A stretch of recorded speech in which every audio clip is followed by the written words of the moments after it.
కొంతన్నా పెట్టుకున్నావు కదా 3D classes జర కళ్ళు పెద్దగా చేసుకొని చూడు. కేసీఆర్ సార్ కట్టేసిన కాళేశ్వరం లిఫ్ట్ ఇరిగేషన్ ప్రాజెక్ట్ ఎట్లుందో.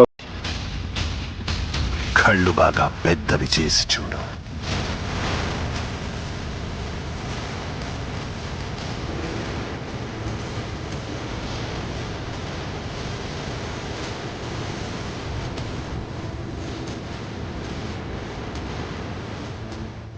నీళ్లు పారిస్తున్నదే కాళేశ్వరం ప్రాజెక్ట్.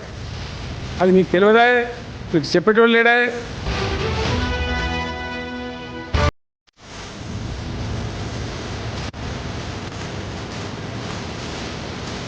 వాళ్ళు చెదిరిపోయేలా ఉంది వర్మ. Mind blowing. జిగేలు అంటేనే కళ్ళు అట్లుంటుంది. కేసీఆర్ సార్ కట్టిస్తే ప్రాజెక్ట్ అర్థమవుతున్నా. నీ ముఖంకి 3 సంవత్సరాల నుంచి ఒక్క ప్రాజెక్ట్ అన్న కట్టినావా? ఉన్న ప్రాజెక్టులు అన్నీ కూల్దెంగుదామని చెప్పి లౌడలా హైడ్రా అని తెచ్చి అన్ని కూల్దెంగుడే తప్ప ఒక్కటన్నా కట్టినావా నీ ముఖంకి? పెద్ద కళ్ళు పెద్ద చేసుకొని చూడు, లేకపోతే ఇప్పేసి ఒక స్క్రీన్లో పెట్టుకొని చూడు, లేకపోతే కళ్ళు అలిగిపోగల పగబట్టి. అట్లుంటుంది లిఫ్ట్ ఇరిగేషన్ ప్రాజెక్ట్ అంటే.